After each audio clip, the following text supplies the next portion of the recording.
God damn it.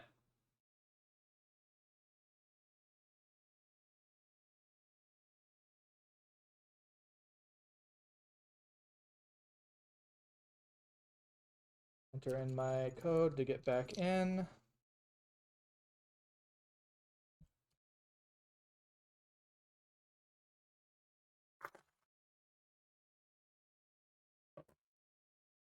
Yes, I'm back.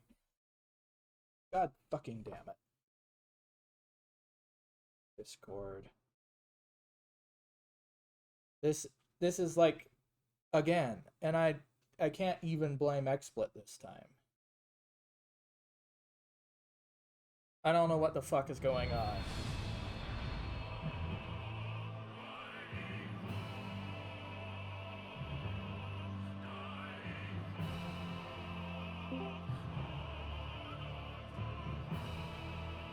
Welcome back.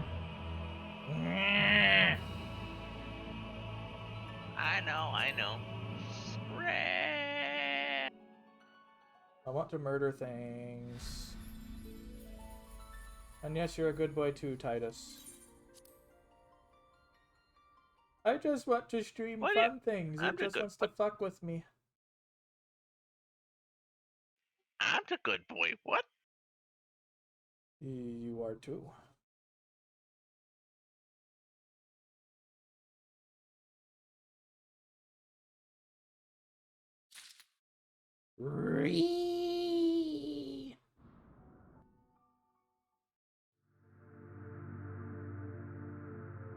Oh, it's replaying the cutscene. Hey, nice touch.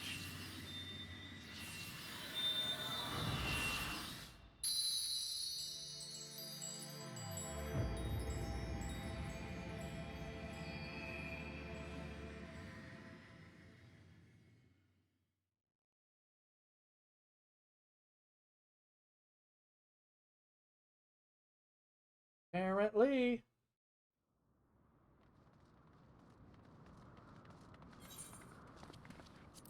We can skip this one.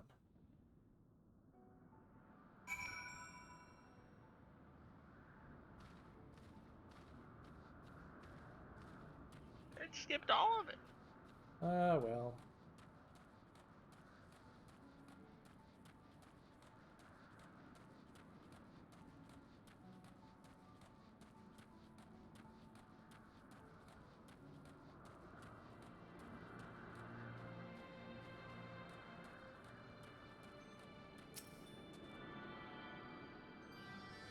Aetheryte is more important than everyone else.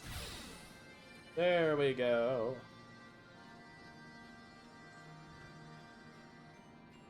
Don't stop it. There we go.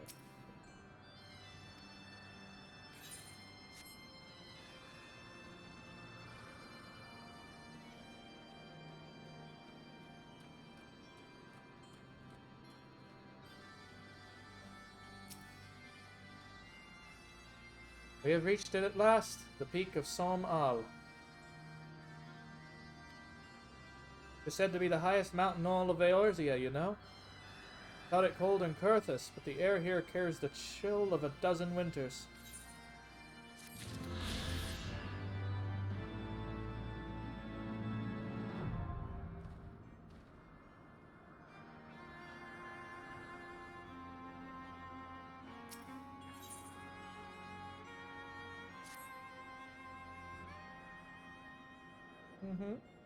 I'm always glad to see you, Titus.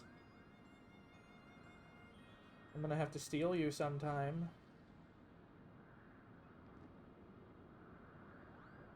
Now that we have scaled the mountain, there remains the problem of finding Hraesvalgr himself.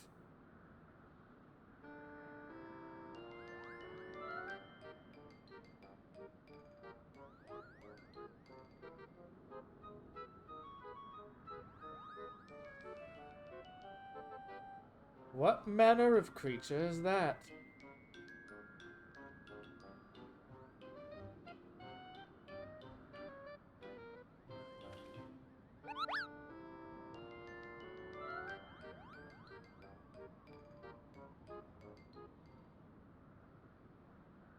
Well, do my eyes deceive me, or was that a Moogle?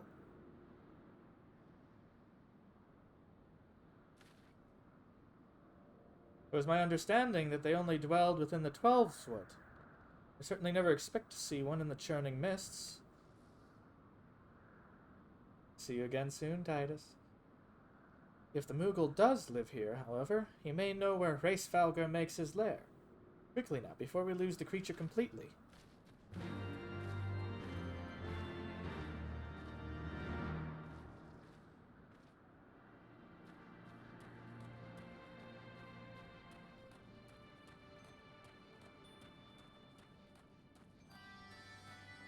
I know where you're at. Of course you do. Bah, he's gone. Tell me, us widen our search.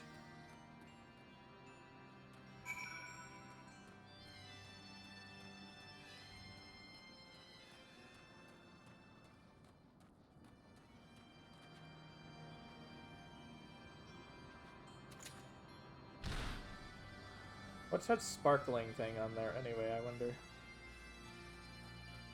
That? Yeah, that orb up there.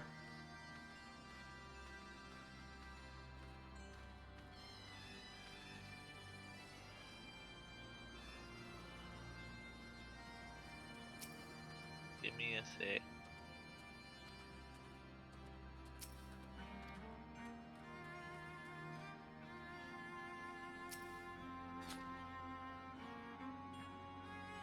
Oh, that? Yeah. On the mushroom. That is a viewpoint. A viewpoint? Meaning for vistas or something?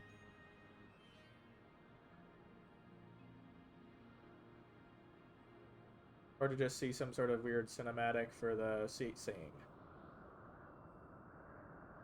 I've heard tales of these Moogles, but 'tis the first time I've laid eyes on one. They are rather adorable, aren't they? What? Why do you stare at me so? Can I not find a creature adorable? My heart is not truly made of ice.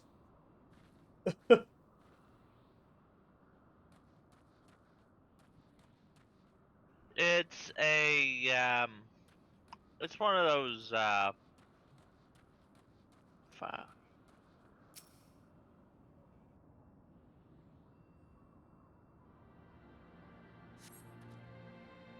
See no evidence of this Moogle of yours. Are you certain it wasn't a trick of the light?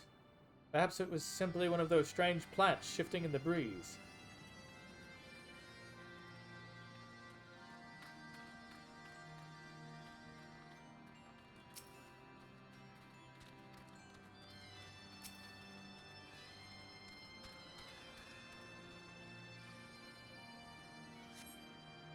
There's no it's sign one of the viewpoints for, like,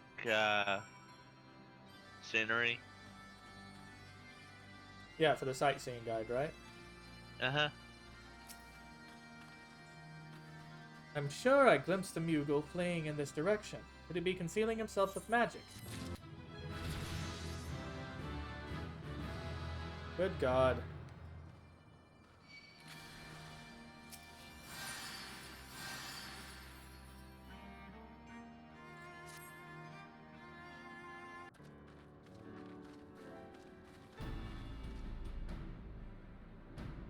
Confound it. If we could enlist the aid of one of the local Moogles, I am sure Hraesvalgr would not elude us for long.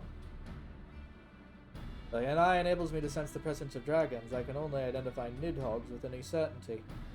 It would wander the mist for days and not know if we were any close to his brood brother.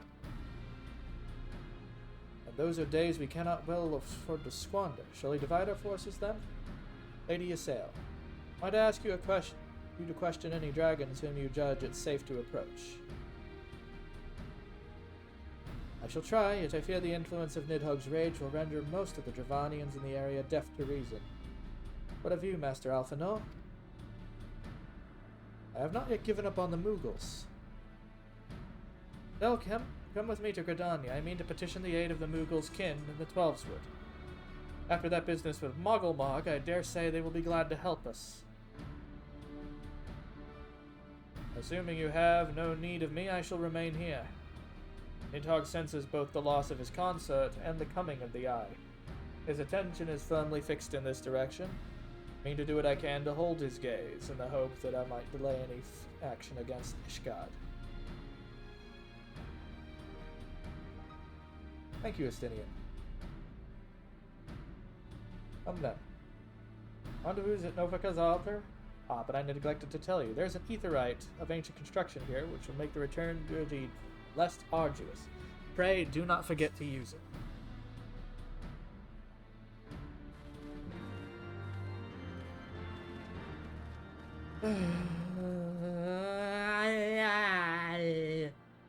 What? Scram.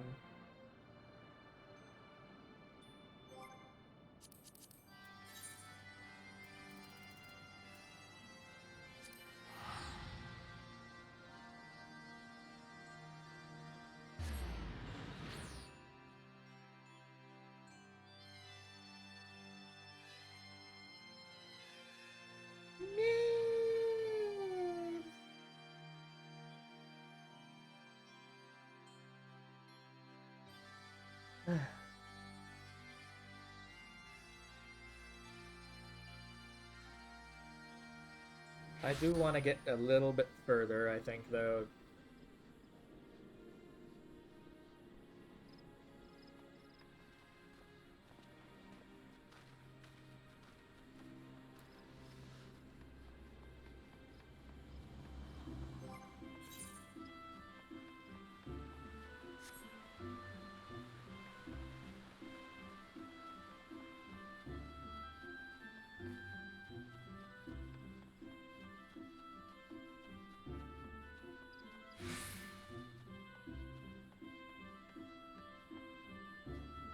Here we go. No, that's the wrong way. Derp-a-derp-a-derp-a-derp-a-derp-a-derp-derp-derp. Keep forgetting I can use Peloton.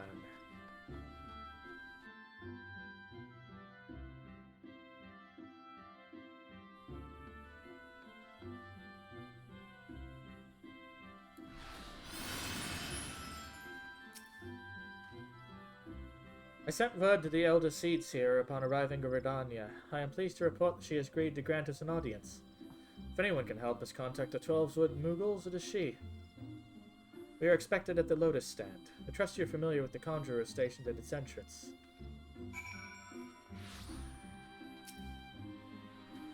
The elder seed seer awaits you. Pray follow me.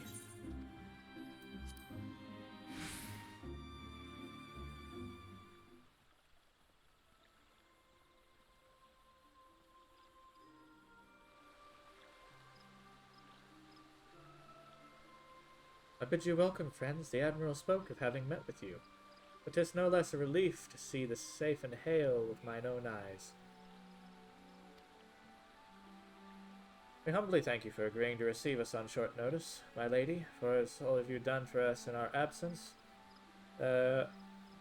would be solely to express my gratitude who came this day. Speak on, friend.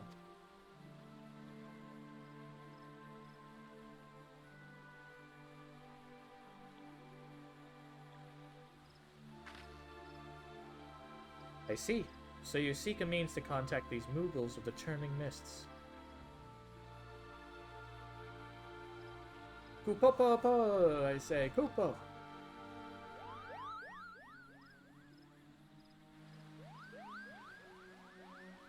Greetings, Kuplokop. What do we owe the pleasure of your company? I was struck by the sudden urge to bring you some more fruit, Kane.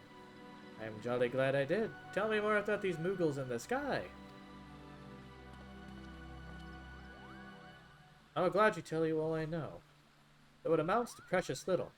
We encountered a Mughal high in the clouds of Dravania and hoped that you and your kin in the Twelveswood might agree to facilitate a meeting.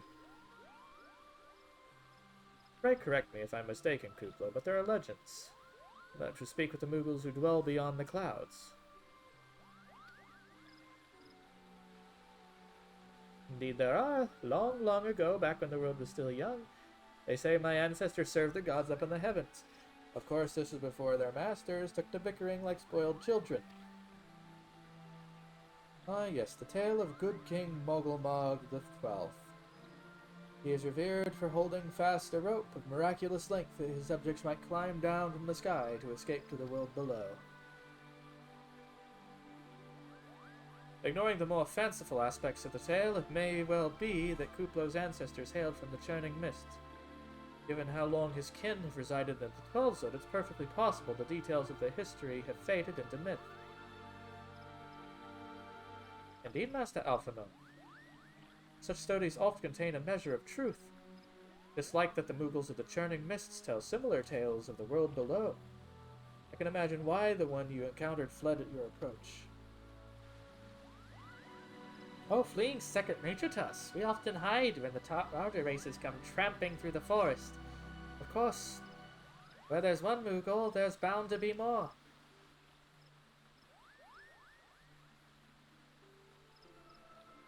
Which is why I've decided to take a trip to the clouds. They surely won't be afraid to talk to me. I was hoping you might say that, Master Kuplo. You will accompany us then? Just you try and stop me, I admit. I thought of venturing outside the Twelvewood a bit unsettling, but I can hardly refuse the chance to meet my distant cousins.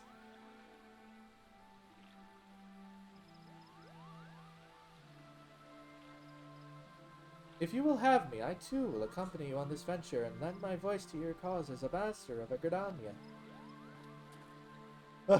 Her guards are going like, what? My lady, are you quite certain? How oft has our nation turned to the signs of the seventh dawn in its hour of need? How oft have we asked the warrior of light to risk his life to save our own? Full many times, I say to you, and never have they refused us. Thus do I choose this day to offer mine aid to our allies for the good of the realm.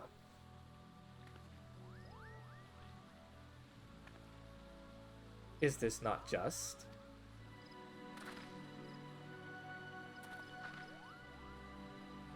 A most unexpected and welcome gift. Welcome offer, eldest Seedseer. We will be honored by your presence. What happened to Podjali not leaving the forest very often?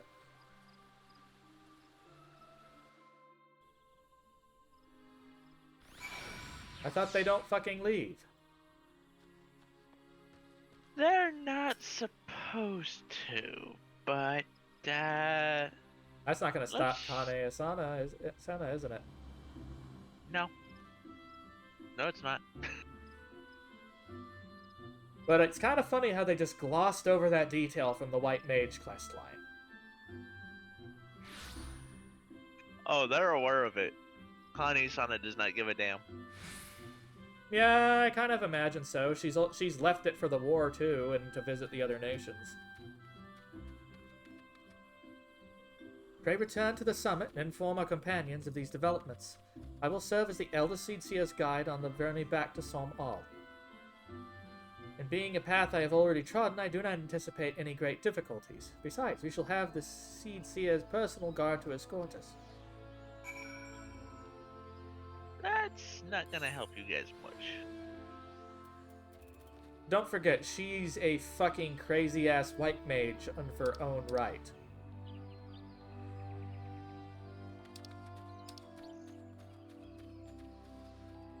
Just like Meryleb is an unrepentant badass and do not dare insult Raban.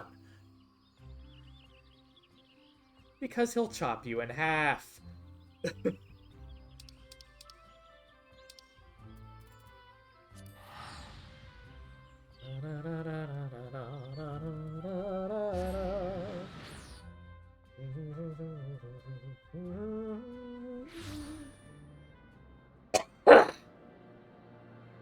Oh, that felt awful. That felt terrible. Bleh.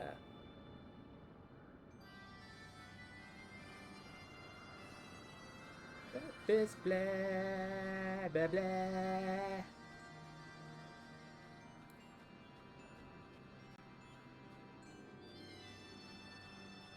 Getting hit by something? A very big something. Nice.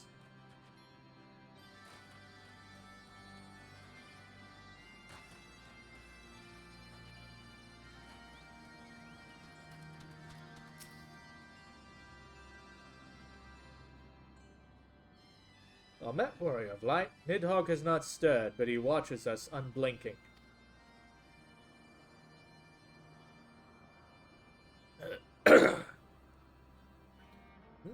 The elder Seedseer herself answers your call. Then there is naught to do but wait.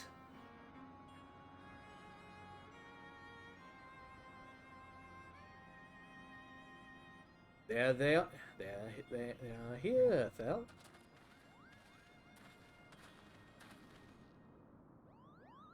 Greetings, my friends. I'm happy to report our journey was mercifully uneventful, devoid of the road was any Dravanians. It seemed the dragons have abandoned some all for the churning mists.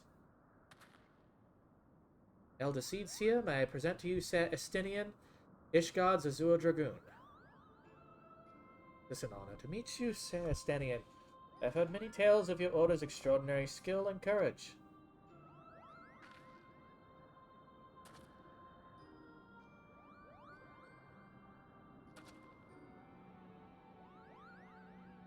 Friends, I feel it only right to inform you that we are not alone. The Moogles are all around us as we speak. And I should imagine they are more than a little concerned by the horde of strangers that have descended upon their home. Mayhap now would be an opportune moment to introduce ourselves.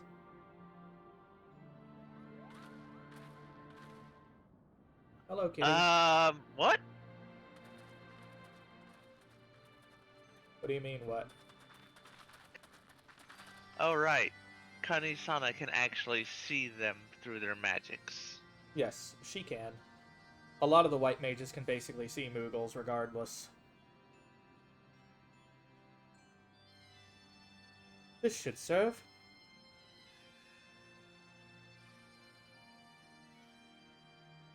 They're hiding, of course, but there are so many of them.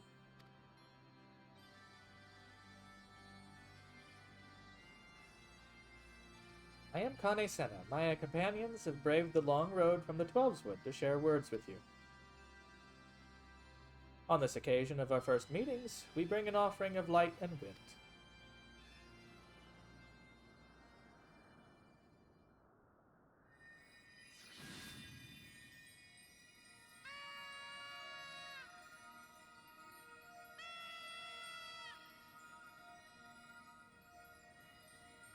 Ooh, such a gentle and pleasing glow, Koopo.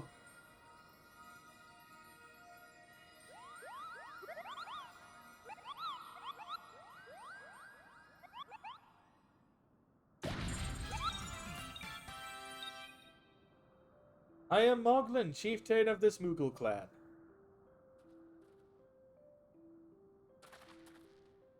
Chief Moglin, it is an honor to meet you. Greetings, I am Kupla Kopp, ambassador from the Twelveswood Moogles. Moogle from the world below, your hide is a different hue, but that palm is unmistakable. I might need a moment here, Koopa. My companions are no less surprised to learn of your existence here among the clouds. Hope they did not startle you overmuch with their eagerness to make your acquaintance. Full well I can imagine your wariness. I am told that men have not walked here in nigh 1,000 winters. Mayhap you will forgive them for their forwardness, when I unfold to you the grave matter which first brought them into your midst. My companions crave an audience with the great worm Hraesvalga, and might negotiate an end to the war twixt man and dragon. An end to the war, you say? I trust, Kane Senna. The light of peace shines brightly within your soul. But I'm afraid the same cannot be said of your friends. To be plain, we did not hide ourselves because they were the first of your kind to be seen here in years.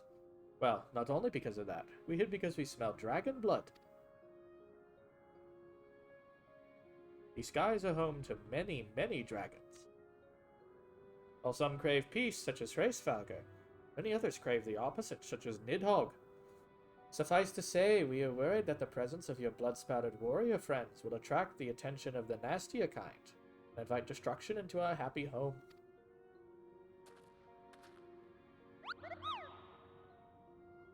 Now just a moment, chieftain. Thel and I have doled out the odd thrashing or two, but it's been for a really good reason. He is champion of the 12-Sword Moogles, and I'll not hear his good name slandered. Now, Ambassador, let's not ruffle each other's fur. I shall take course of testimony into consideration. If I may, Chieftain, there is little room for trust twixt strangers. Might not we take this opportunity to learn more of each other?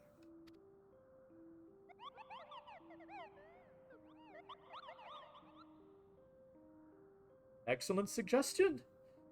In interest of fostering friendship and keeping an eye on you, I extend you to the hospitality of Mogholm.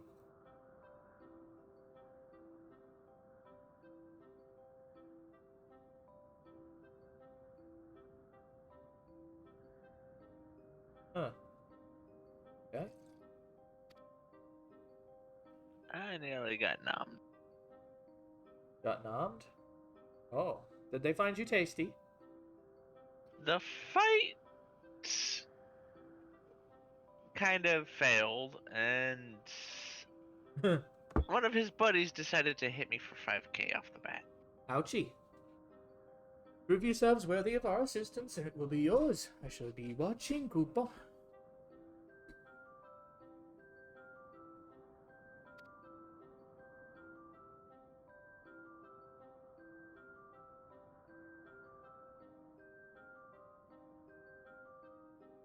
I wonder if you get to actually have Meryl Webb or Raban follow you anywhere else outside of the tourney.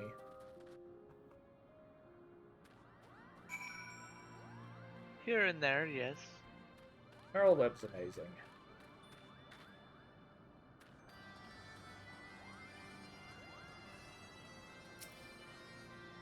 I can't remember clearly, but I think there's a spot where she decks somebody off of a platform. I would not be surprised. Tell me, is the world down below... In the world down below, do all your kind look so different from one another? It must be terribly disconcerting. What was it Kuplokop called you again? So, your name's as odd as your appearance. Have you ever considered a nice Moogle name? Mogden is taken, by the way, Kupo. Undertake these trials, we see whether or not you are worthy of our aid.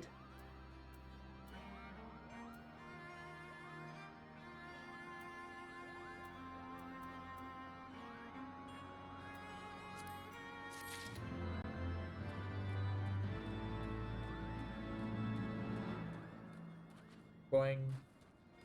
Boing. Boing.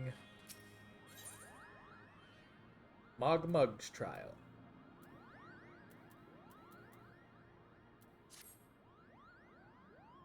Yes, you have the pleasure of speaking to Mogmug. I know, I am the fluffiest, most enchanting creature you have ever laid eyes upon, Kupo. Is it easy being this adorable? I can barely take a stroll outside without those relentless Dravanians throwing themselves at me. Why, they look as if they might just gobble me right up. In case, fleeing their overbearing adulation is getting a bit tiresome. Your trial, sir, is find these ardent archaeosaurs and slap some manners into them. Perhaps a firm smack on the snout should teach them to appreciate my charm from afar.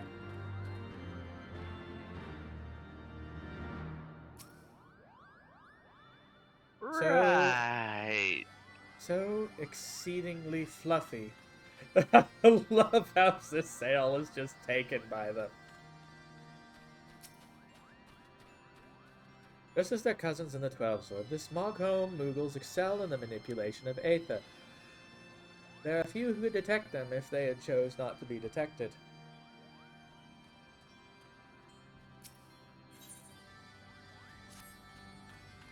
Mogwin's the name, and art is my game. When it comes to painting, there are none in Mogholm who can match my talent with a brush, Kupo. Know why you have come. Chief Moglin has demanded that you test your trustworthiness. And as I trust no one to create art that will satisfy me, instead I charge you retrieving a masterpiece that I seem to have misplaced. Who's ambitious and innovative, guaranteed to fetch at least 4 Kupo nuts on the open market. You must find it. Question the masses. Surely a pebble painted with such vibrant color and unmistakable panache cannot have escaped the notice of every Moogle in Mogholm.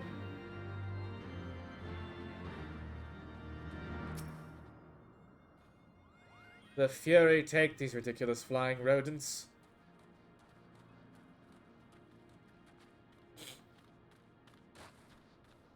Poor Estinian. He can't take any of this seriously. No, he can't.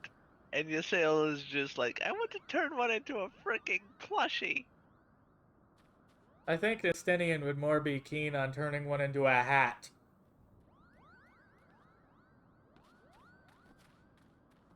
Mogwin is missing his masterpiece? Oh, you mean the paint-smeared mess of a pebble.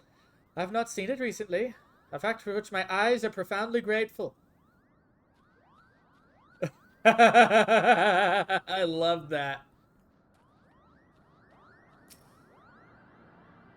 Maestro Mogwin has misplaced his masterpiece, Kupo. Oh, happy day! If I am the swifter in finding it, I will soon have a genuine Mogwin for the price of a little perspiration.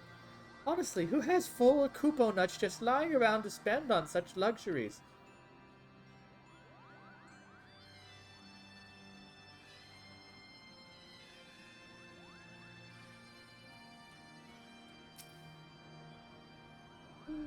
I know much about his stone, but I do know Mogwin's been creeping out back in Somal Summit for time to time. Maybe he left it up there.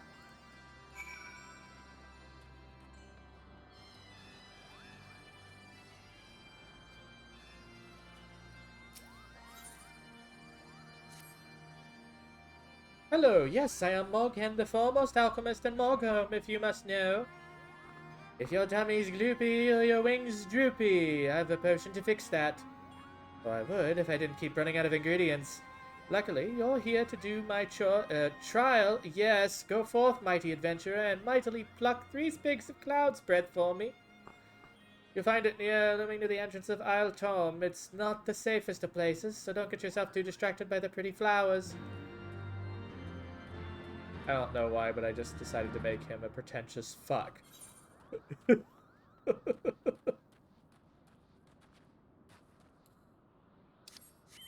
Did you notice anything confusing and outlandish about those particular requests? They're all having you do their chores for them.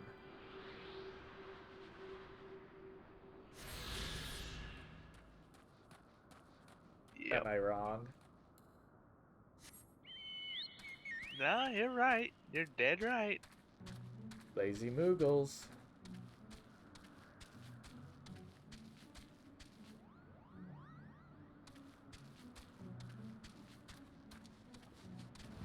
This Need place a lift. Trippy as fuck.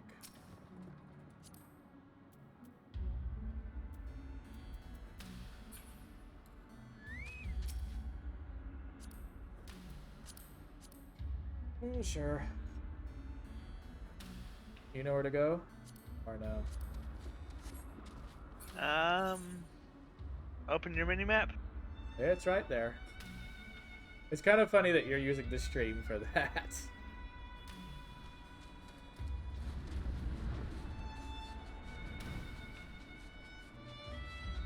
I'm not even sure this is necessary, truthfully. Honestly, no. But at the same time, it's just one of those things. Oh, there's the things to boop. I may have gone past them. You're above them.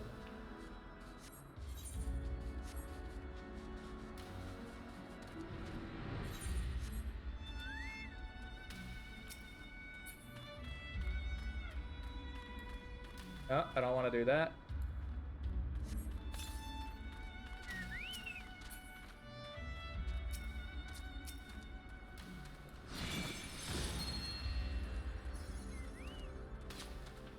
I am now a dance partner. Yeah.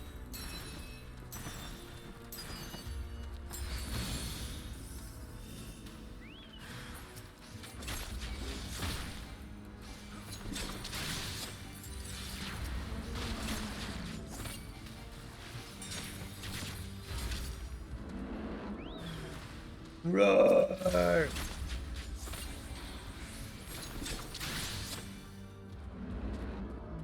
They're dying.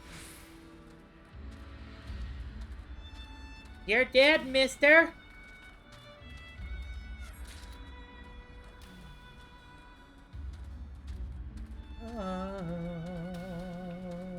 We slapped them on the snoot, but they stopped playing and fell down.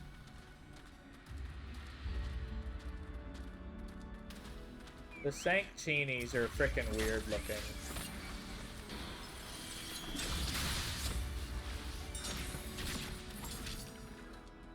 You wanna know something worse? What? They're supposed to be the organic, purely organic version of Final Fantasy VII's Mana Drive. Mana Drive? Those little plant things with the orbs on the top of them. Don't know what that is.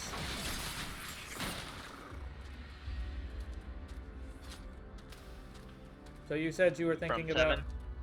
No, I don't remember that. Keep in mind, I haven't gotten quite that far on my playthrough of 7 this time.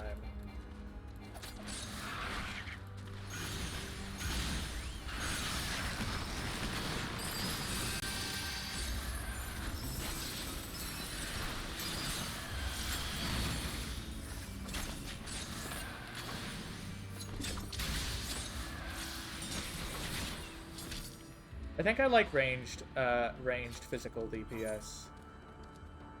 I'm going the wrong way. It's this way.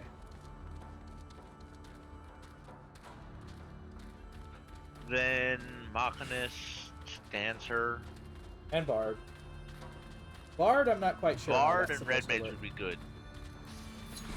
Because Red Mage is bold.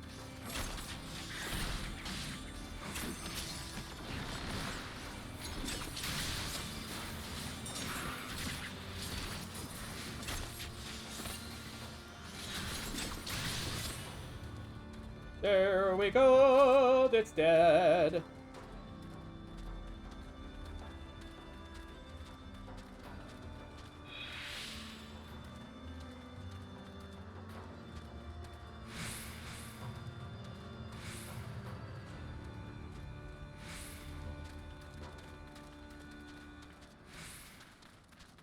What am I missing? Where's more Cloud's Breath?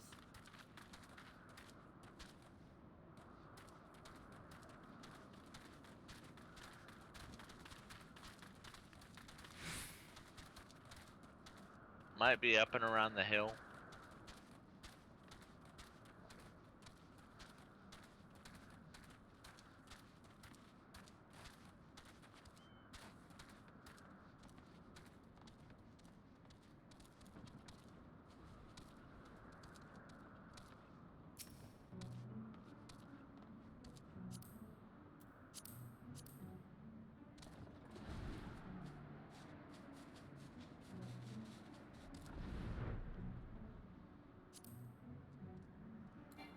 Come on. There we go.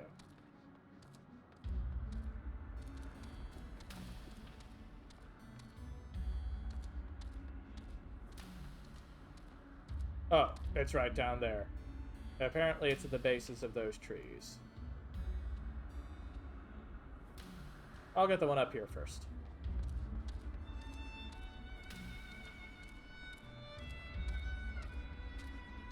And you need what, 5 sprigs?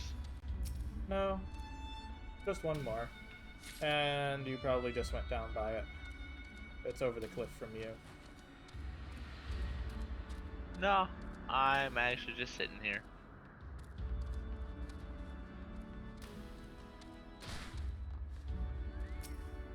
Got it.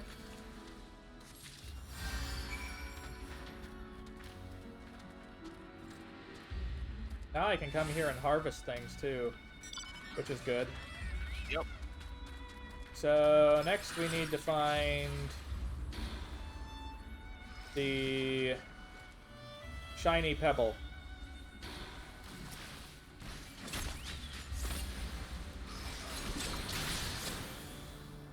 So tell me what buff happens when I use this.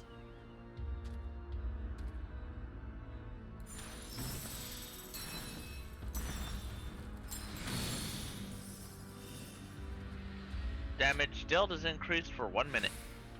Okay.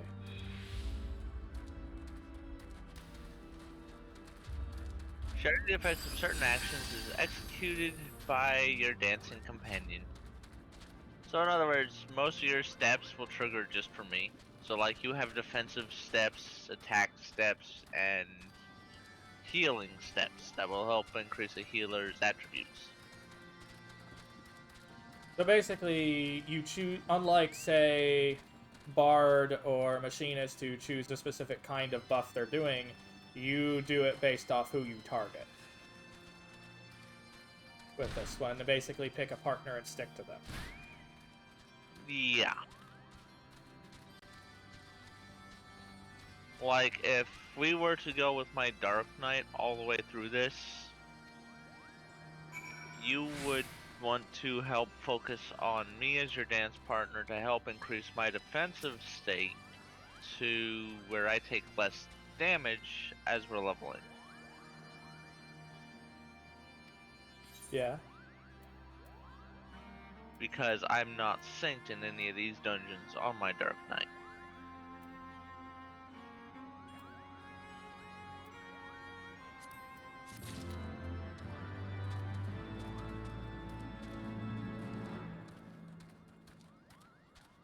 And since it's a percentage buff, technically I could buff you even if you were unsynced with me. Yep.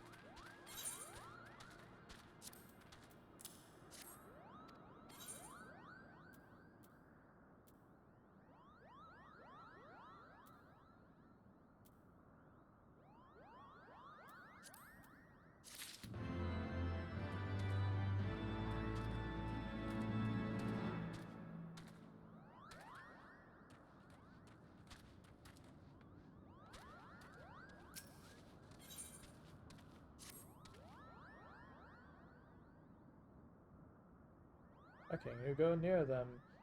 Alright. I don't feel like reading that out loud right now.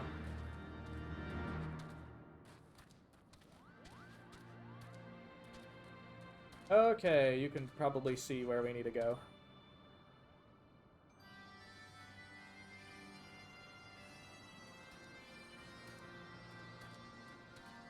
Yep. Where are you? There you are. I'm as clear as day the moment I open my carriage.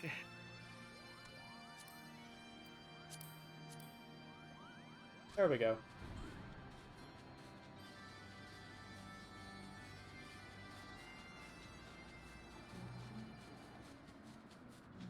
Now to let the stream catch up.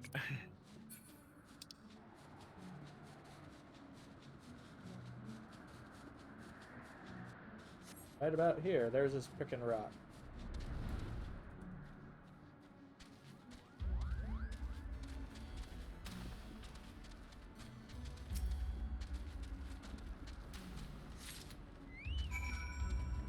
Moogle masterpiece.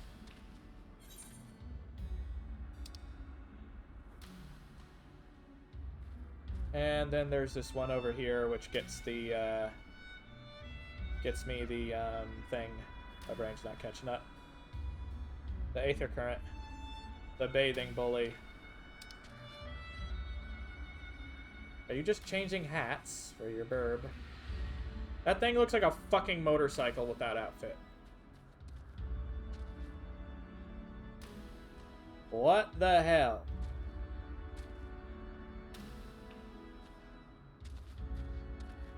What?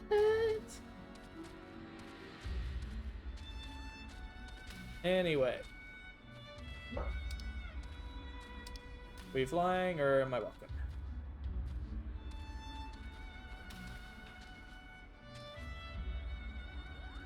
Okay. Da-da-da-da-da. There we go. Swoop-de-whoop-de. There's about a 10 to 20 second delay in stream. That much of a delay, wow. Like, right now we're moving. It's due east.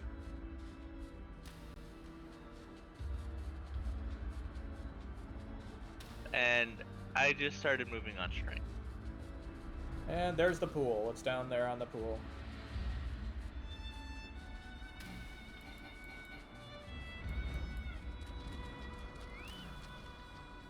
Now we gotta go find the Angie boys. Oh god, I hate these things. They're ugly.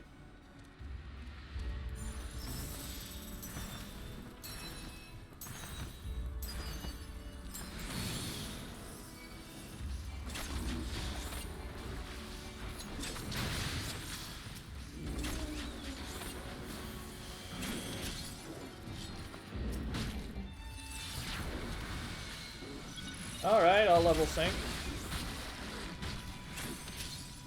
I didn't realize I'm that much higher of a level than you. I am only at 56.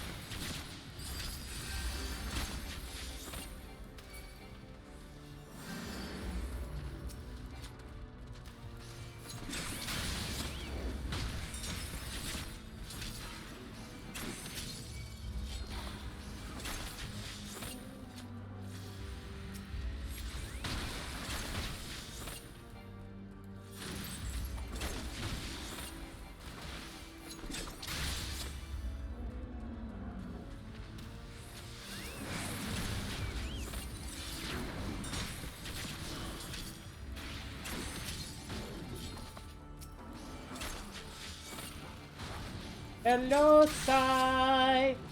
How are you?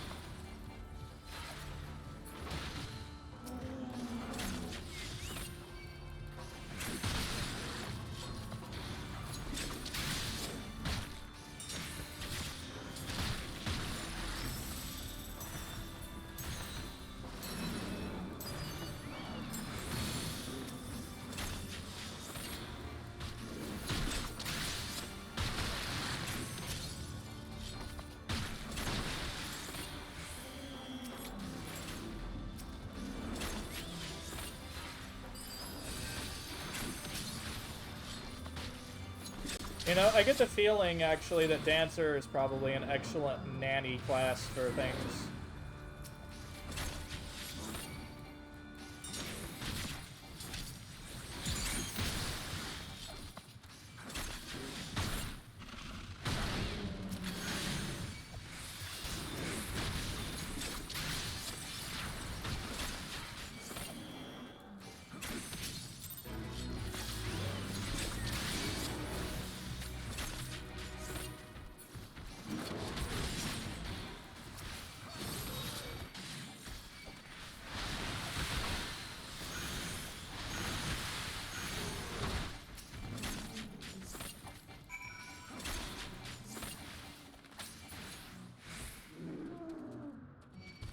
Alrighty.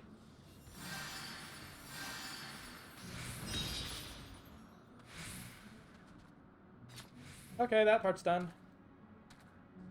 And a fate for the troubles, too. Yee. Alright.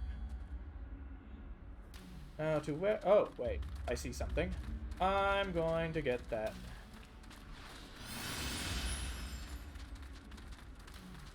Does Red Mage get Peloton as well?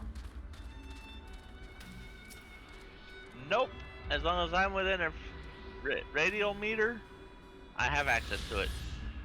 Ah, so it's basically a short-term aura for me, I guess. And look at my chocobo. Chokey, bro! Shiva.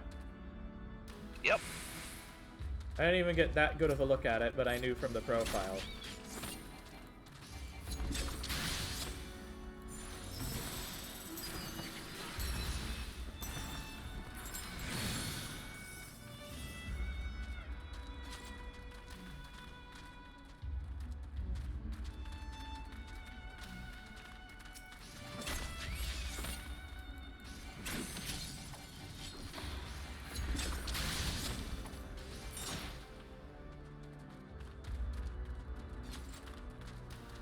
You just want to kill stuff on the way back.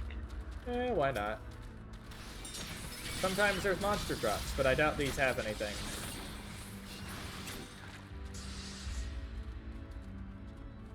Oh. We pissed that off.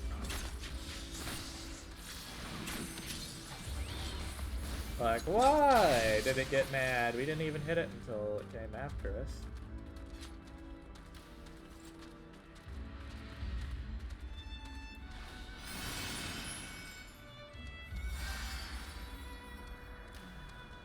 strange. Because I just cast a spell next to it like it. Ah! Oh, that's why.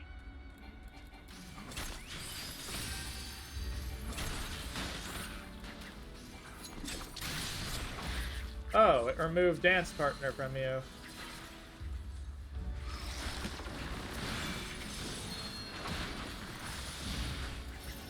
There, have a shield.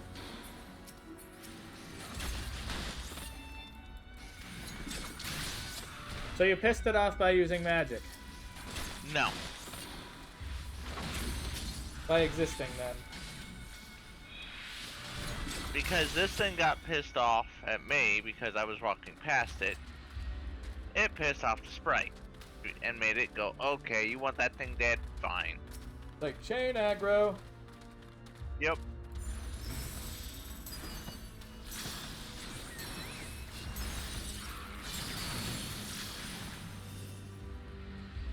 Yay!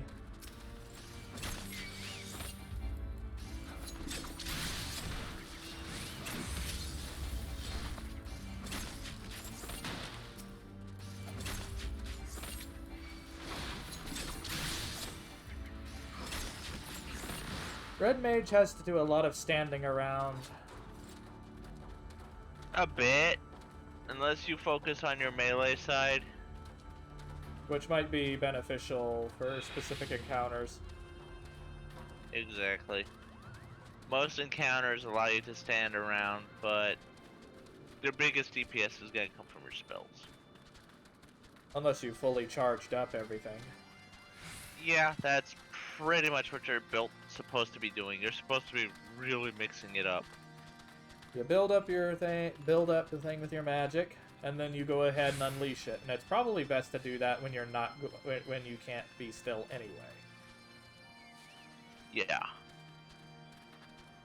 Like, to give you an idea, Red Mage gets something called a dual cast.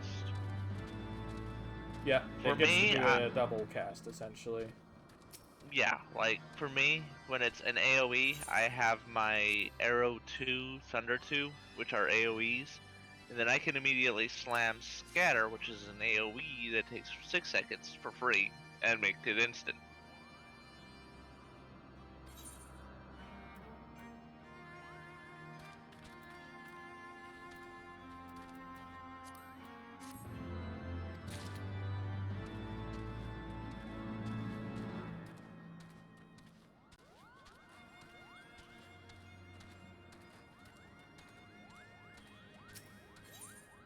Here we go. Well, if that is what you insist on calling yourself, you have completed the trials of trustworthiness administered by the taskmasters of Morgan, Morgmug, and Morgwyn. During these grueling tests of character, I've closely observed your contact as well as your companions. I have decided. Gather your friends before me now, so they need not repeat myself needlessly.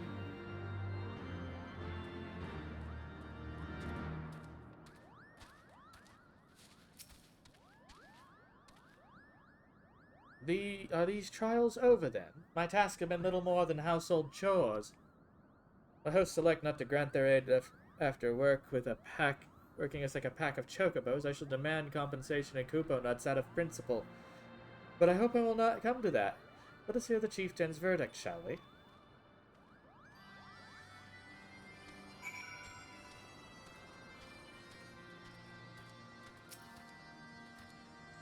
Now go your trials, warrior of light. I must answer a number of expeditions to chastise the local dragon population. Did not that chieftain wish to avoid inflaming the Dravanians? Such contradictions aside, our hosts seem entranced by the height of my leap. They compare me to Mog, a lance-wielding Mughal warrior of Eld who favored such attacks. It was meant as a compliment, I expect, but I doubt these furry lumps could outleap a caracal lamb, much less a dragoon. Conclude your business here swiftly. I like not this place.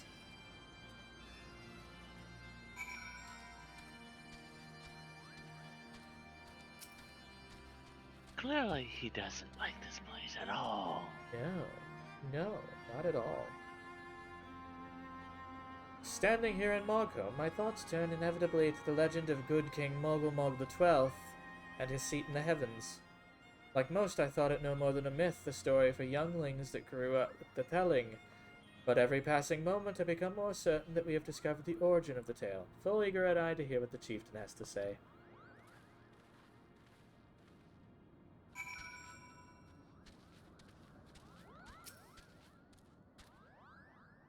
We've become such friends, Cooper. My mogul cousins love to sing and dance as much as I do. But Chief Moglin has finally come to a decision, is he? Well, I suppose I better flutter over and see. I can't do consistent voices. What sorcery is this that my heart should stir at mere fluffiness? Well, I was... No matter, what is it? Chief Moglin has made his decision. Let's not keep him waiting.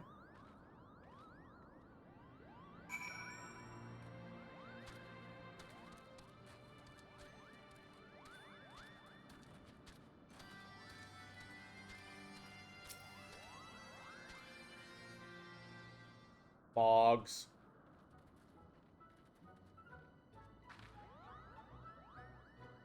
Never seen such a timid workers.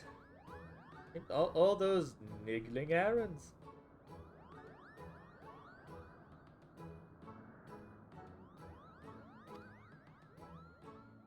Not a doubt. In fact, there was really never much sat out to begin with. You were friends, probably friends with the regular Moogle. But as you see, before any meeting with Racevalger could take place, certain preparations needed to be made. What better way to help you pass the time than having you perform all the tiresome tasks no one wants to do?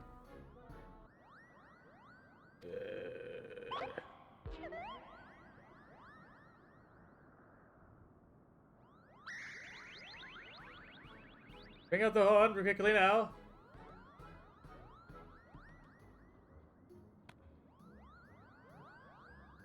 Blow this wondrous instrument whenever you speak with the Great Worm, Kupo.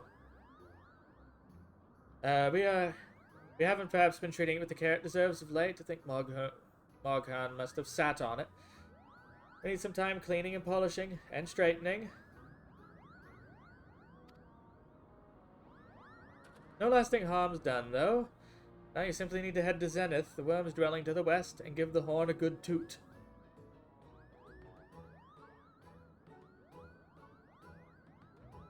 She'll finally have a way to plead our case to Racevalger.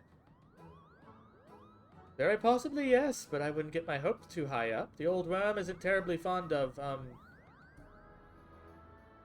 Your concern is appreciated, but I'm quite certain he'll be welcome to our overtures.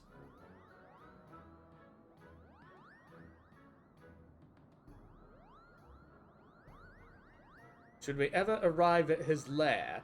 Come, we have squandered enough time already.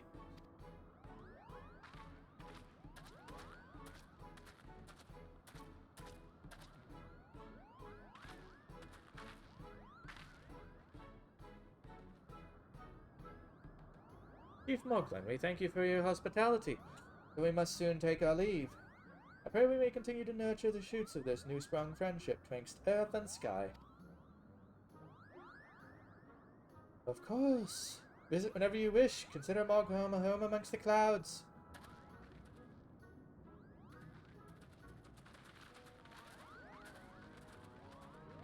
Silly Moogles.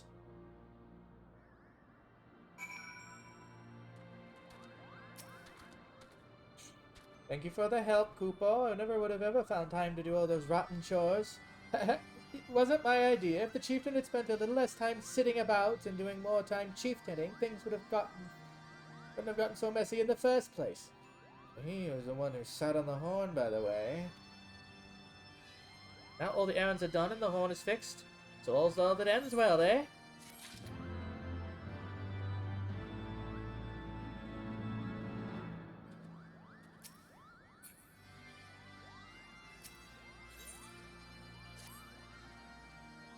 Well, I expect you're eager to be on your way. Did I mention your friend was looking for help, Kupo? If not, Alphanod is looking for you. I'll be waiting just outside, stretching my wings. Let me know when you're ready to depart.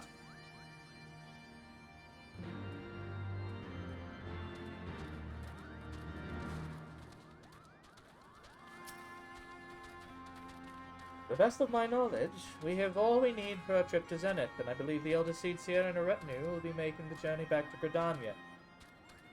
It would be remiss of us, I think not, to convey our gratitude prior to going our separate ways, shall we?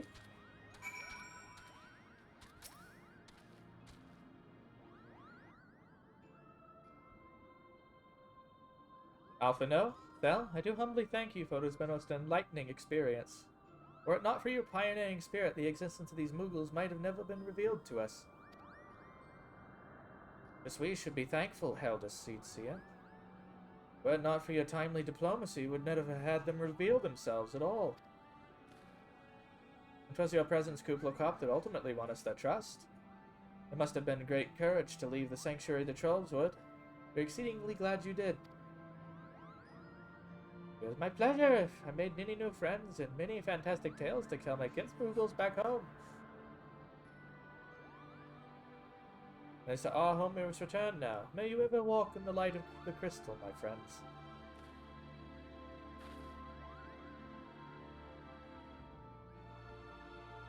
Safe journey, Elder Seedseer. The only way to Heavensward awaits.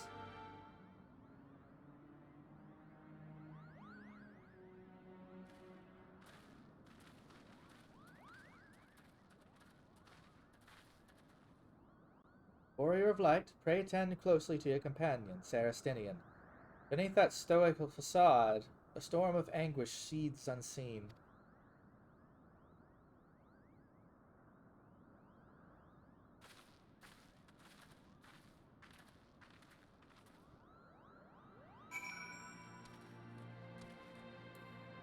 Oh, she has no real idea of it.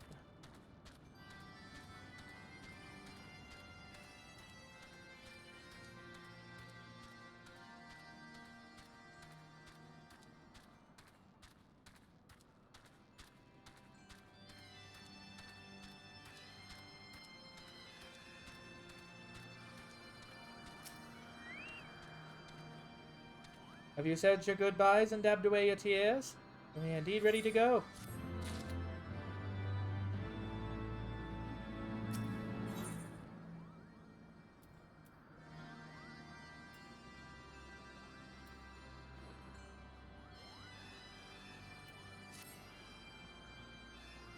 As Chief Moglin has already explained, the shiny instrument he gave you is the best means of grabbing Hraesvalga's attention. I'll come along and show you the way to Zenith. It's the big palace you see that blow your horn. First things first, though, we need to make for Asa. Oh, and watch out for rampaging dragons. Maybe that should have been the first thing.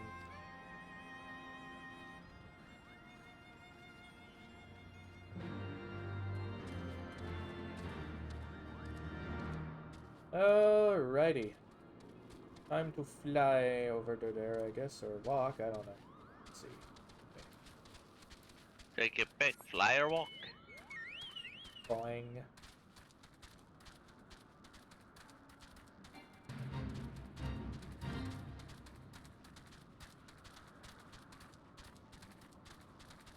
And again, it's not that far.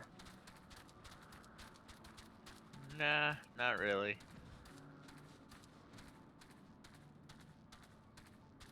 And we probably have to hit these things on the way and boop the dragon. Boop the dragon.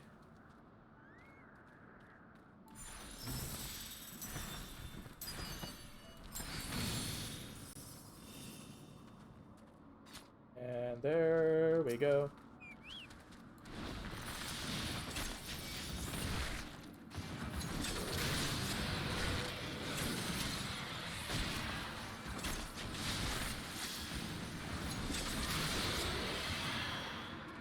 Dead. Dead. Or in my case, knocked out.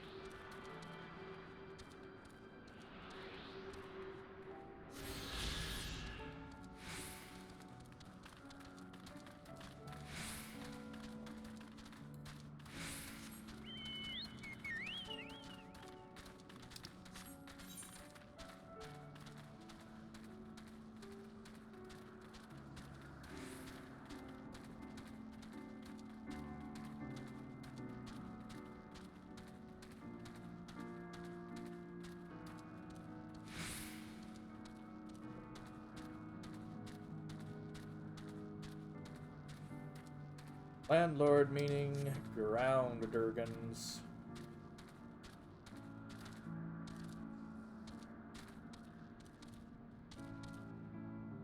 You okay? Yep.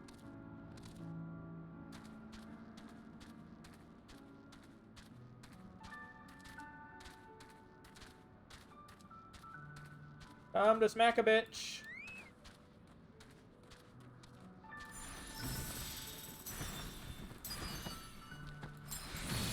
Already smacking one.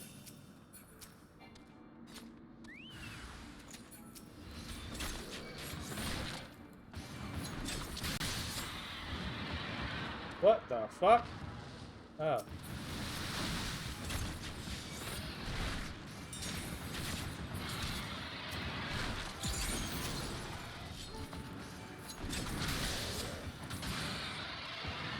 Oh. I think we have a bot.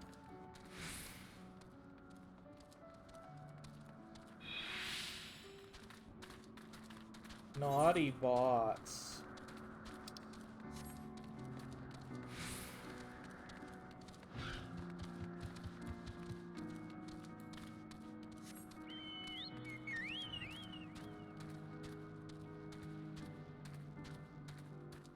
Boing, boing, boing, boing.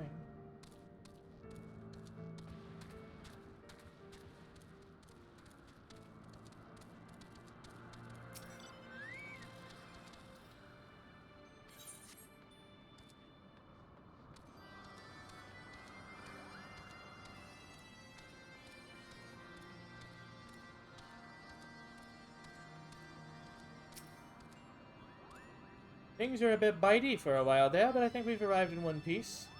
Wonder what made them so awfully snappy. I mean, the bad ones are always bad, but they seem worse than usual.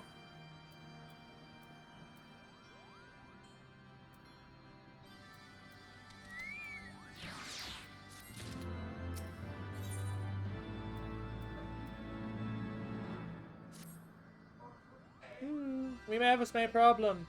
When the winds are high like this, Race Falcon invariably abandons his lofty perch and heads to the lands below to hunt. We tried blowing the horn now. I doubt he'd hear it. I suggest we stop at the clearing just ahead and rest until the wind dies down.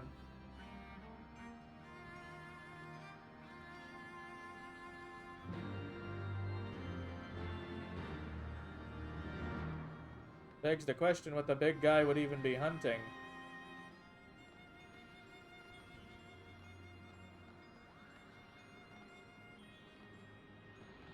I'd rather not find out.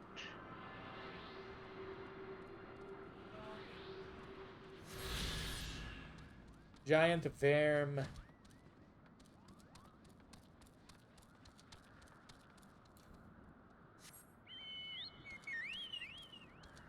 Chirperer.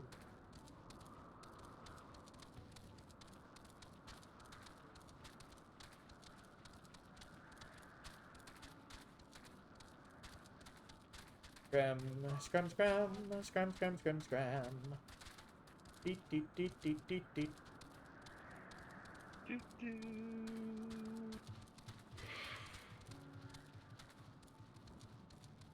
I'm just gonna walk all the way to Zenith and get the Aetherite.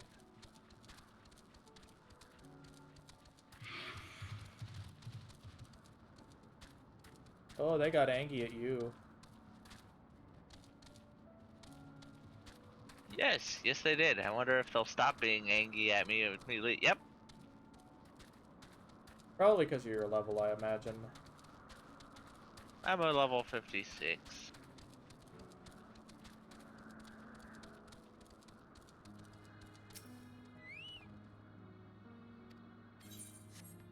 Technically, I should be doing every fate I run across, but...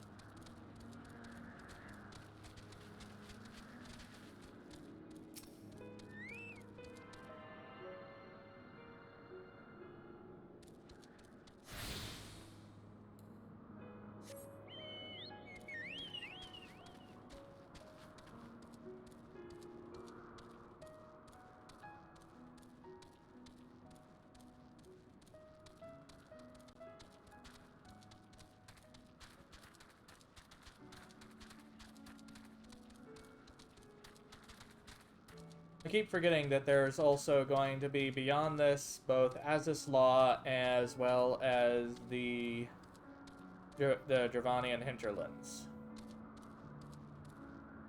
I think Azus Law is after or before.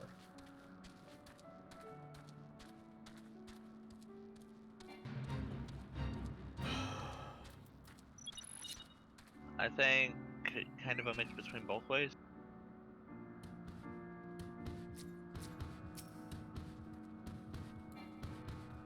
I can't do my thing here.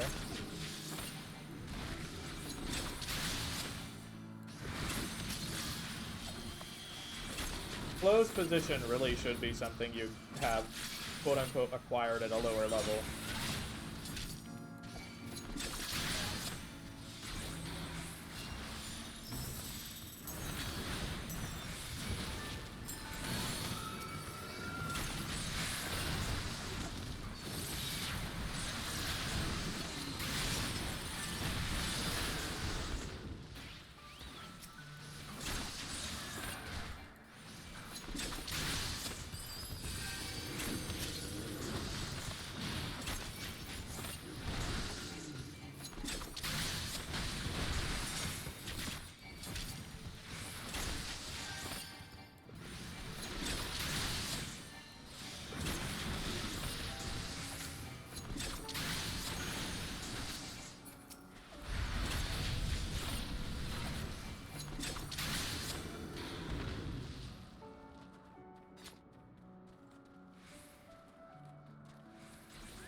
I find it rather telling that ultimately, to end the conflict, you ultimately end up having to kill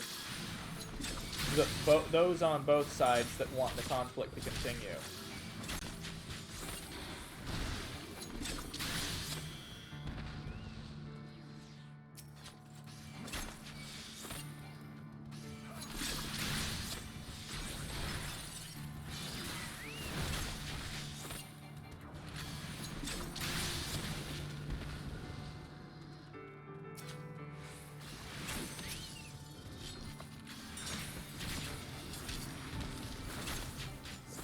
Go, let's slice and dice them to bits.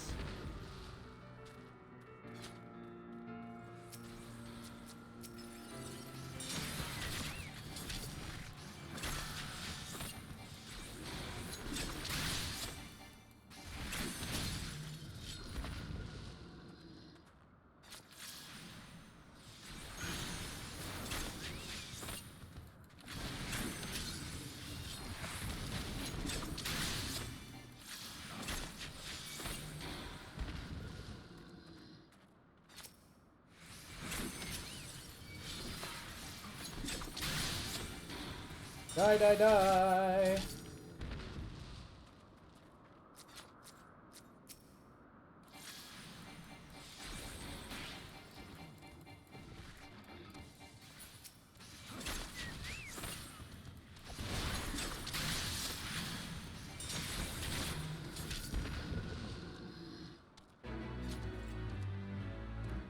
How to cane your dragons. Jeez. What? What?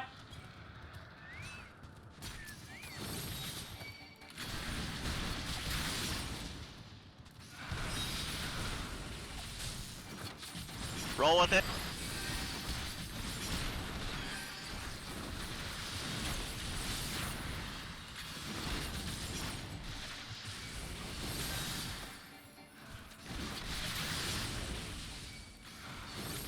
Oh, I can't.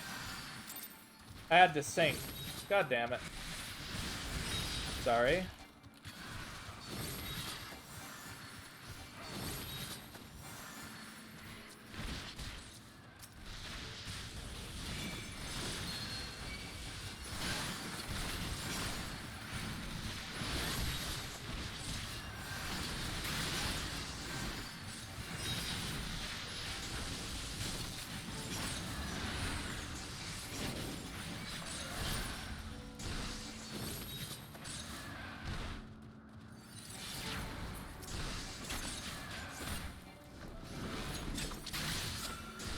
Come on, survive! There we go.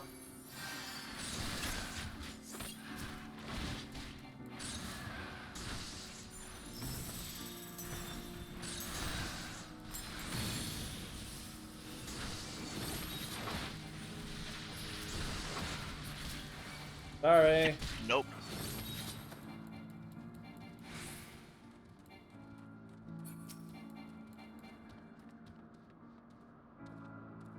It unsynced me now, apparently.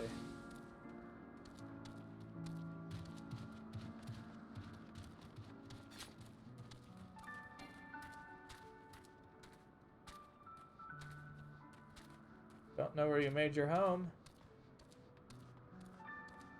Limsa, but I know where I can teleport to get back fast. Yep. So do I. Zenith.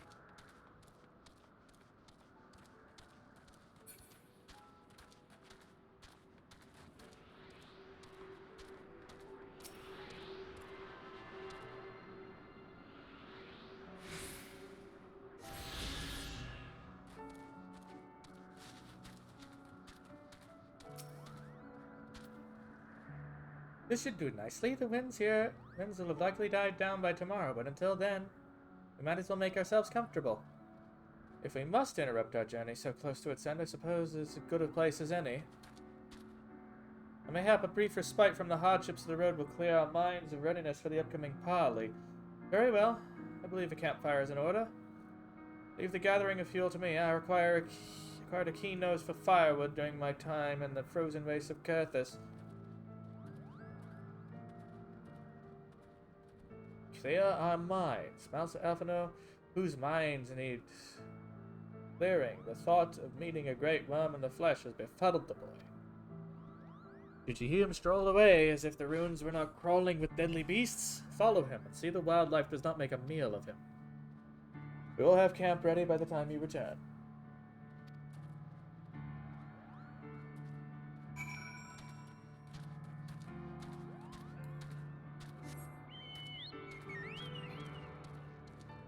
Just decided to go after it again, eh?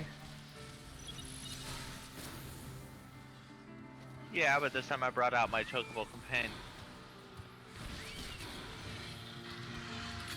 And of course,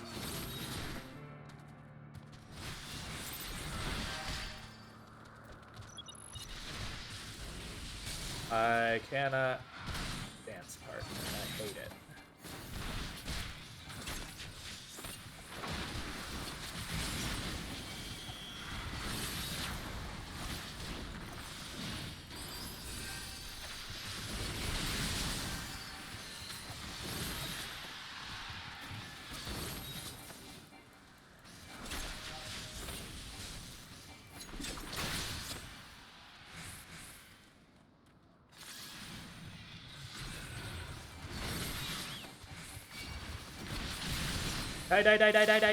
Die.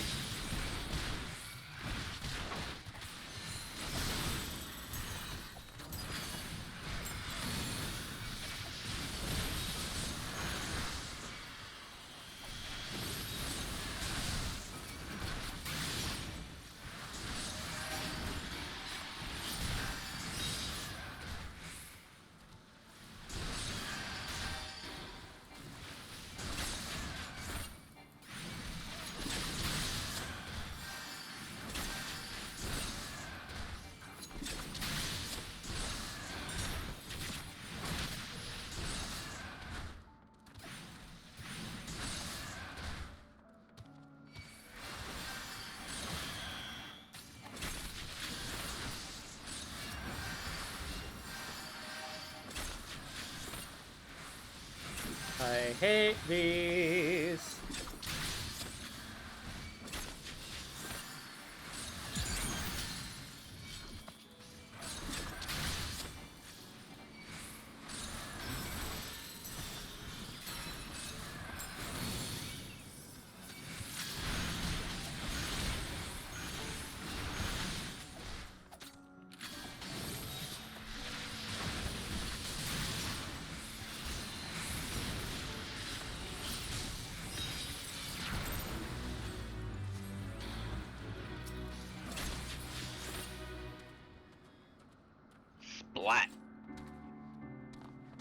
Alright, that was annoying.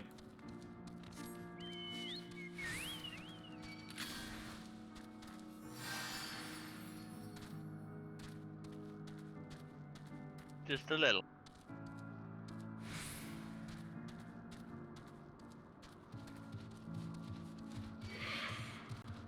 Don't care that you exist, dragon.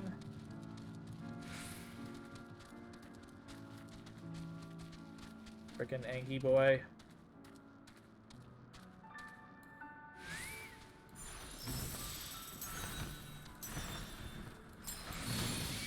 Oops.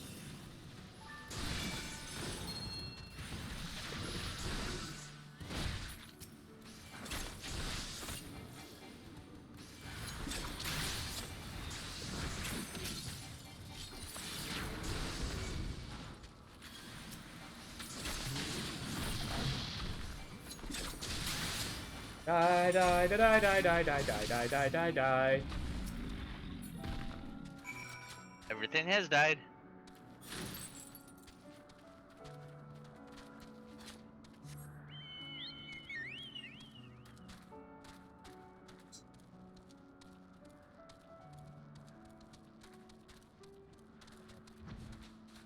Epis.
Nope, not now.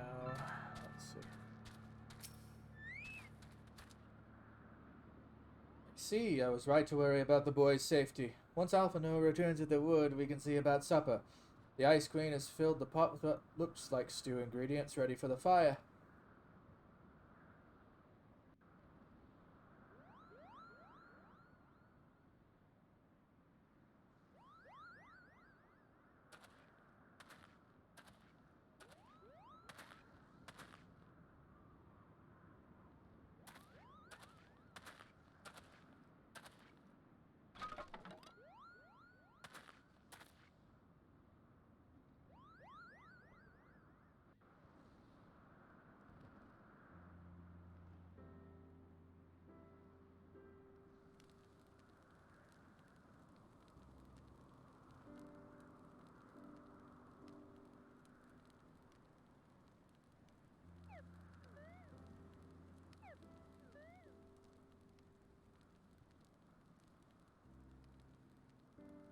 Ah, few things can take the simple pleasure of sitting beside a crackling campfire of one's own making.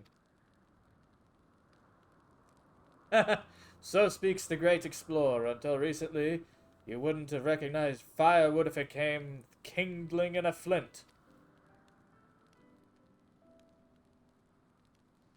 Just well you instructed me so patiently then.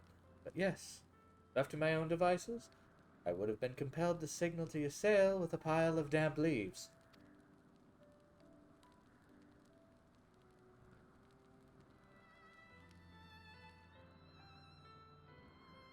I was born the pampery son of a Charlian dignitary, and, alongside my twin, became the youngest student ever to be accepted into the studium.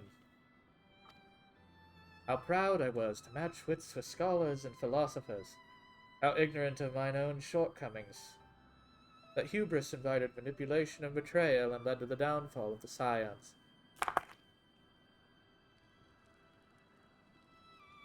We all of us are guilty of similar ignorance.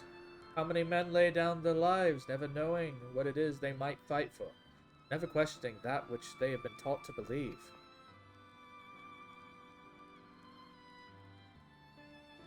It was only upon meeting Heavensward that I learned the truth hidden within our history. Were it not for that chance encounter, I would never have vowed to tear down the Holy See and expunge the falsehoods which run in the flames of conflict, fan the flames of conflict. I would have lived and died in ignorance, but the truth has driven me to do terrible things I cannot deny. But I'd rather sin in pursuit of peace than imagine myself virtuous for perpetuating a needless war. It is this journey that's taught me anything. It's the importance and difficulty of holding to one's own convictions in the face of failure, and striving always to replace one's ignorance with knowledge. You are well on your way, Master Alphinaud. At your age, I was but a fool swinging a spear with scarcely a thought in my head. Even now I struggle to acknowledge the misconceptions under which I have labored. Sitting here amongst these grand ruins, how can I deny that man and dragon once lived in peace? But for all such an age existed, we are now in a time of war. Nidhogg killed my family, and no quirk of history will exonerate him. I may be ignorant as to how the Dragonfang War began, but if we do not put an end to this conflict now, I can say for certainly it would only breed more vengeful souls such as mine.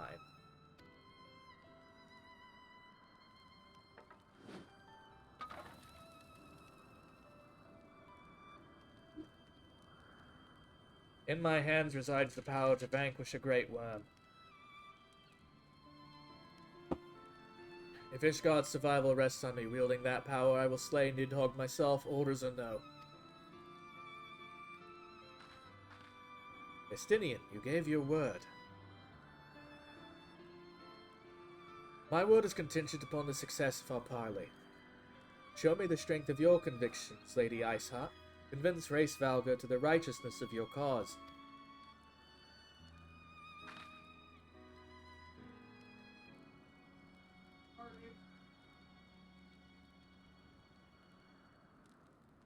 Doubt not but that I shall, Dragoon.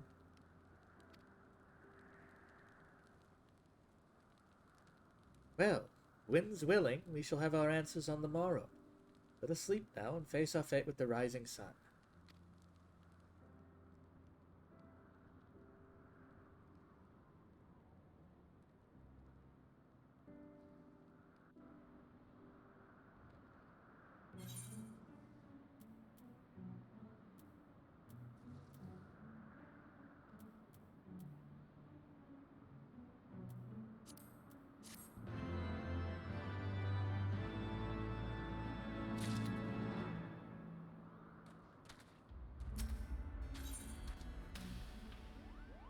Ogon is gazing meaningfully at the path. Campfire was so cozy I must have fallen asleep. Do you feel that the wings have shifted? They will have borne Heavensward back to the skies above Zenith, I am sure of it. This is your chance to climb to the highest floor of the palace and summon him with the toot of that shiny horn. So, I'll be heading back now if it's all the same to you. Good luck! It was nice knowing you.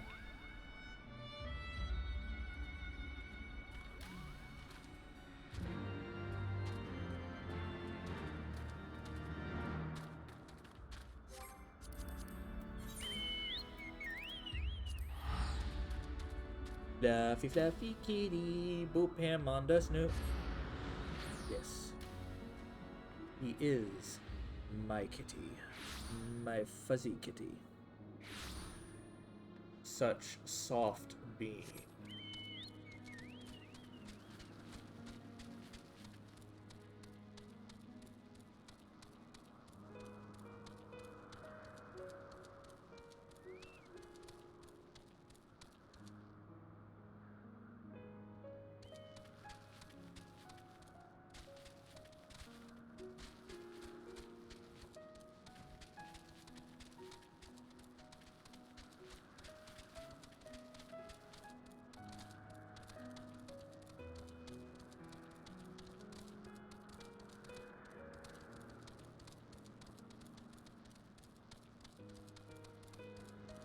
Thank you, Sai.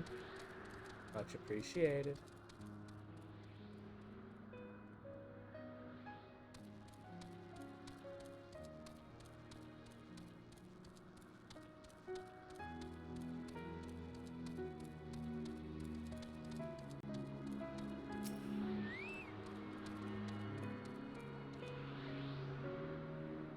Yay! Alright, time for the big moment. Lend me your resolve, Saint Shiva. But this is the place. It is time. Here we go.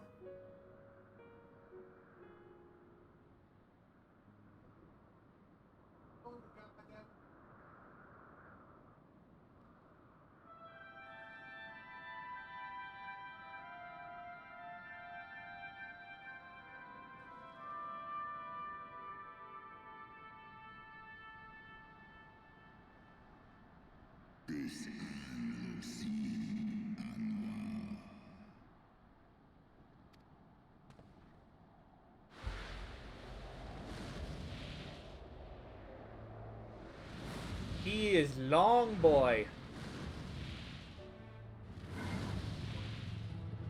Very long boy. He is also a very pretty boy. Yep. Gracevelga.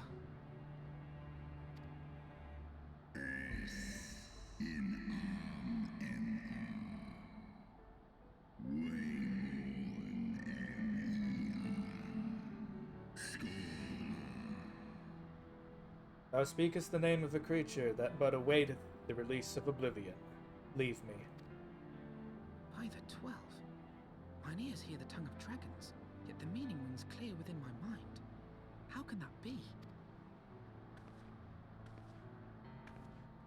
Gracevelga, do you not remember me? 'Twas I whom you found in Dravania. I who glimpsed the truth. The truth about your past. About Shiva. Do not speak her name, mortal. But speak it I must. I have summoned Shiva's soul from the beyond and offered myself as her... Foolish girl. Thinkest thou my beloved spirit hath descended from the heavens? That the secrets of our heart I deign to know. I have surrendered mine to her. Do you know? Shut up, fool. The light but illuminated the past for thee. It did not grant thee omniscience.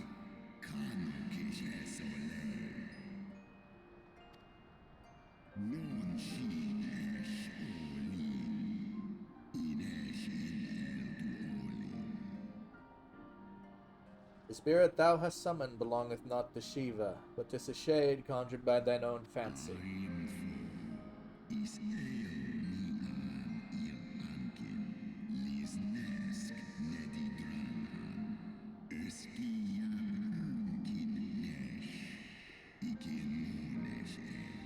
In the age-long past, mine own kin were guilty of like folly.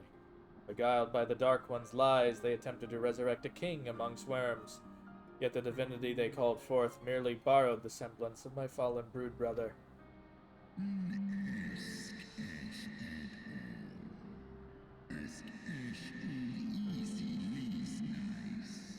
Such gods are not summoned but created, phantoms spun from the threads of misplaced faith.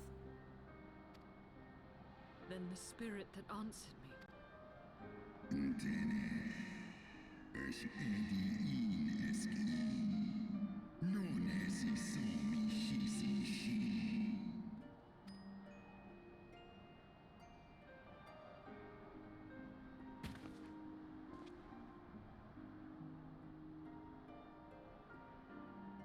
Be that as it may, Lord Gracevelga, Izel's desire to heal the rift between man and dragon is real, and it has borne us this far. We would spare both our kind and yours the ravages of this senseless war. Pray join your voice to ours in a call for peace and forgiveness.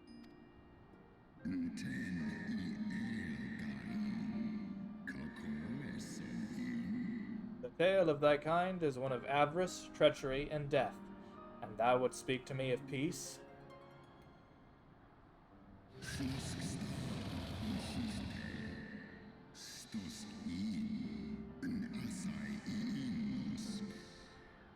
Hark thee, mortal, to the naked truth, and then tell me, thou deserved forgiveness?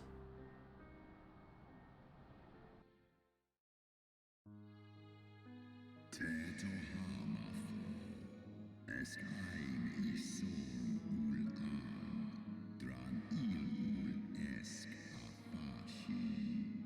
1200 years ago, my beloved Shiva's sacrifice served to bring an end to the war twixt man and dragon, paving the way for an age of peace and cooperation.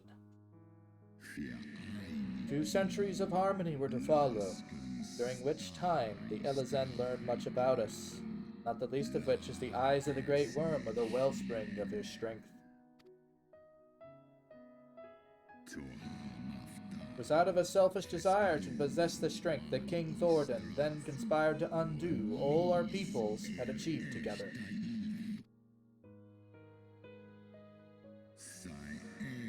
With the aid of his leal knights, and a most noble of Elezen lured my brood sister Ratatoskr into an ambush, and took from her that which he craved.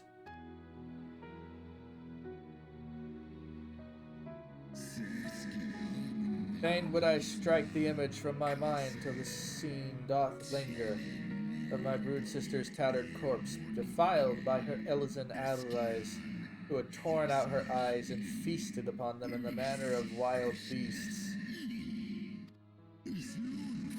Yet that was not all.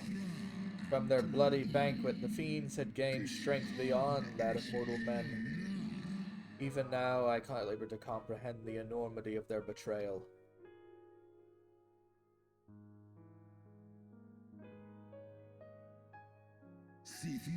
Nidhogg was the first to learn of the atrocity. He took to the skies hungry for vengeance. But though he slew Thordan and some few of his knights, their fellow butchers knew only too well where to aim their spears, and with practiced savagery, they set around my brood brother, sending him flailing from the field. Such is the truth the Holy See would keep hidden. Such is the beginning of the dragon song. 'Tis a song my kind shall ne'er forget, and even 1,000 years pass, and Ishgard crumble into dust.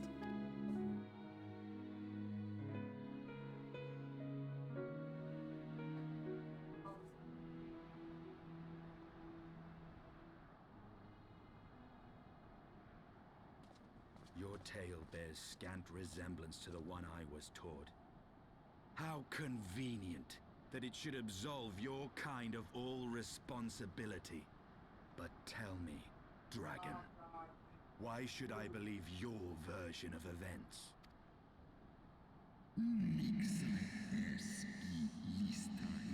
What thou choosest to believe is immaterial. The trail yet haunts mine every waking moment is no less the truth of my kind.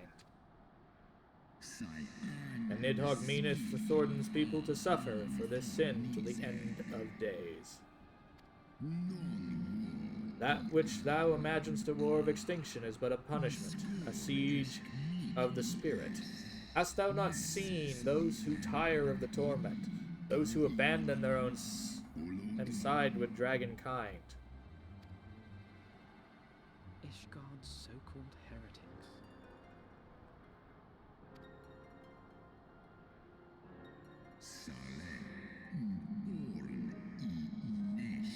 Know that all traitors' progeny bear a trace of Ratatoskr's essence, but a single sip of our blood is enough to awaken it. Then, the seed lies within us.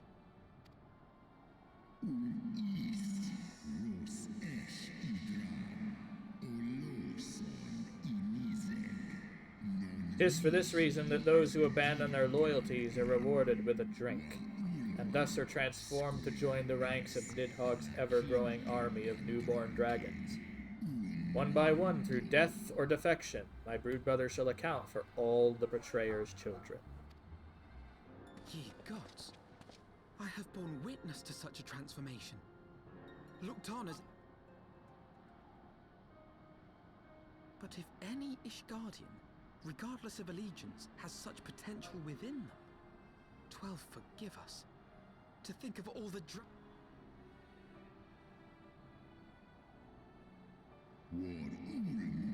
There will always be some, of course, who choose to fight until the bitter end, like thee, Dragoon. But struggle as thou might, thy youthful vigor will be spent ere thou reachest 210. Nidhogg shall remain to torment thine offspring. Oft have I wondered why Nidhogg did not simply raze Ishgard to the ground. Now I have my answer. He has no intention of winning the Dragonsong War, for it is no war at all, but vengeance. An eternal requiem sung for his murdered sister.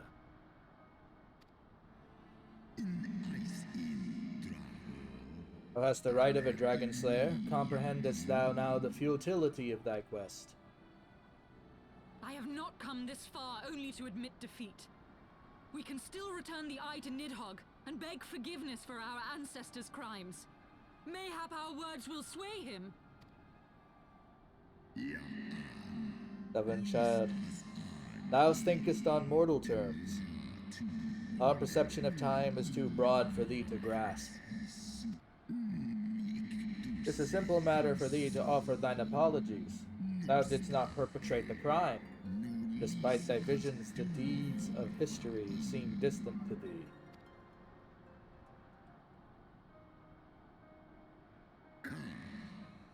For a worm such as Nidhogg, however, the history is yet part of his present. As fresh as the blood that did gush from Radatosker's wounds, how could he not be driven mad? 'Tis only by the calming embrace of Shiva's soul that mine own fury has not consumed me. But let us speak more of what is to be done. My faith in your kind is spent. I would be alone.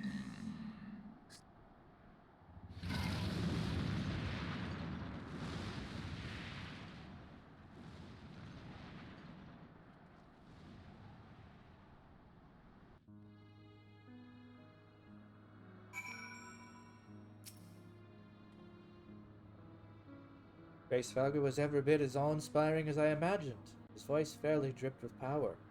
The will behind his words so undeniable it transcended my ignorance of the dragon's tongue. It's but a pity that I misliked what he said. So far did we travel, even unto the very heavens themselves, only to be dismissed like unruly children. Far from mitigating this humiliation, the hidden truth we have learned serve only to prove that our grand mission of peace was destined to fail from the first. Nothing will deter Nidhogg from his course.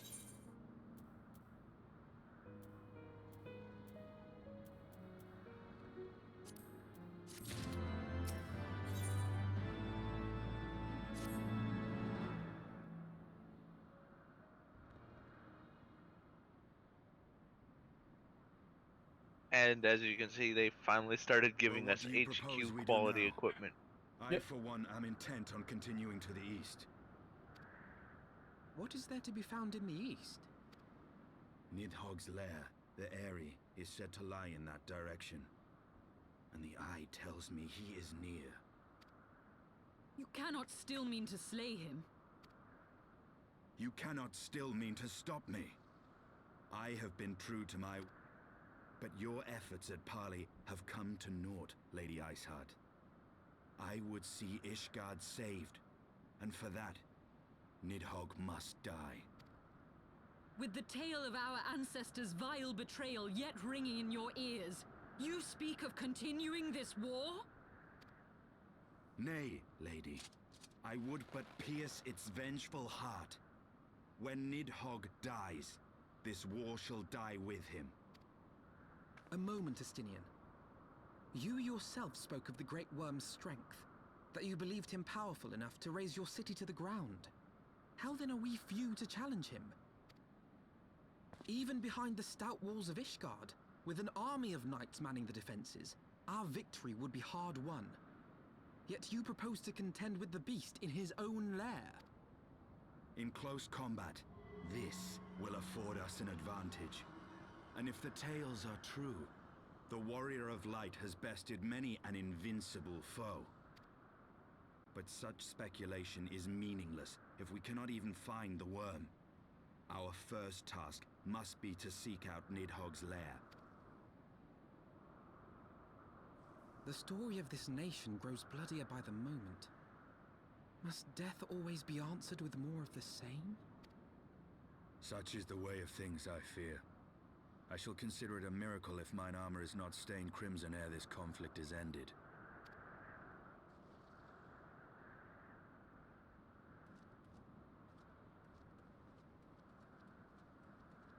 That I should be blinded by my own lies. Everything I believed, everything I thought I was, gone. All gone. Leave her. Your words will not reach her now. And we have not the time to wait for her to gather up the pieces of her shattered faith.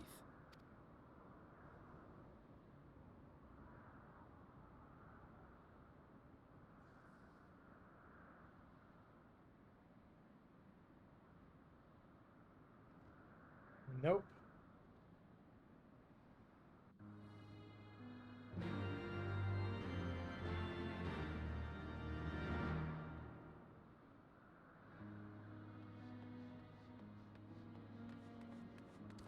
The words cut sharper and deeper than any blade, spear, or magic could ever hope to pierce. Yep.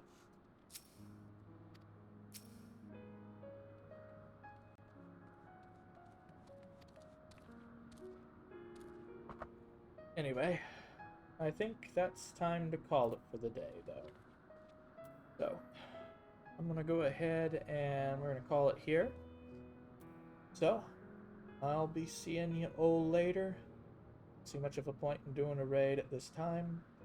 So, I'll be seeing you next time I stream. Have a lovely day. We should continue later. Toodles for now.